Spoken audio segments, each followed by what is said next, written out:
Hello everyone, तुमचं सगळ्यांचं स्वागत आहे आमच्या चॅनलमध्ये। आज इथलं क्लायमेट बघा किती वेगळं झालं आहे। बाहेरचं वातावरण पिवळं झालं आहे। अशा वातावरणात बाहेर जायचं मन करत आहे। मग जियांशला कपडे चेंज करायला दिले आहेत आणि आता आम्ही बाहेर जाण्यासाठी तयारी करत आहोत। जियांशला स्कूल व्यतिरिक्त कुठेच मी घेऊन जात नाही।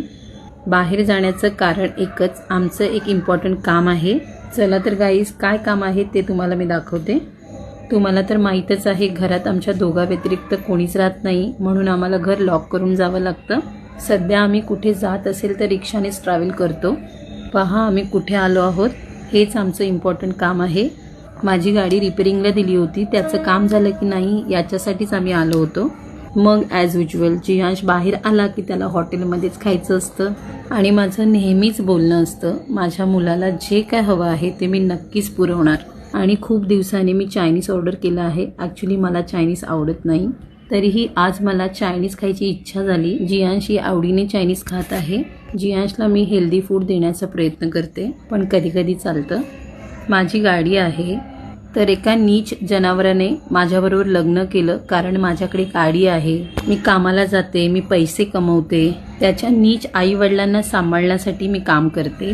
ज्याची लायकी नाही गाडी घ्यायची, बायकोला अंगावर कपडे घ्यायची, म्हणजे लिटरली 30 रुपयाच्या 1 डझन हिरव्या बांगड्या येतात, त्याही घ्यायची त्याची लायकी नाही। आणि भिकारी माझा सासरा दुबईवरून 35 वर्ष जॉब करून आलेला आहे, तरीही त्याची स्वतःची मुलं भाड्याने राहतात, स्वतःच्या सुनांना घरातून बाहेर काढतो, स्वतःच्या नातवंडांना घरात ठेवत नाही। अशा नीच लोकांना सांभाळण्यासाठी माझ्याशी ह्या कुत्र्याने लग्न केलं। मला सगळ्या गोष्टी खोट्या सांगून माझ्याशी फसवून लग्न केलं। माझ्याबरोबर 5 वर्ष भाड्याने राहून सगळ्या गोष्टीत मला डुबवलं आणि आता कोर्टात भिकाऱ्यासारखा सांगतो की हिच्याकडे सगळ्या गोष्टी आहे, मला हिला काही देणं नाही आहे। अशा लोकांचं काय करावं प्लीज मला कमेंट करून सांगा। तरीही मी माझ्या पद्धतीने स्ट्रिक्टली ॲक्शन घेतच आहे। आणि एक न्यू छत्रीही मी घेतली, आम्हाला जास्त बाहेर जाण्याची सवय नाही आहे। अशी ही जियांशची मस्ती। आणि अर्धा तास मी मेडिटेशन करते, माझं माइंड खूप डिस्टर्ब आहे आजकाल, तुम्हाला माहीतच असेल कोर्ट कचेरीमध्ये किती त्रास होतो। चला तर गाईज, आम्ही दोघेही आता झोपणार आहोत, तुम्हीही रेस्ट करा।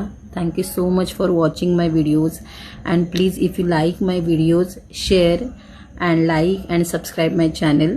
Thank you so much for watching. आणि आयुष्यात आपली आणि आपल्या मुलांची काळजी घेणं खूप गरजेचं आहे। प्लीज तुम्ही तुमच्या मुलांची काळजी घ्या, त्यांना कुठेच एकटं बाहेर सोडू नका आणि मुलांवर लक्ष ठेवा। Bye guys.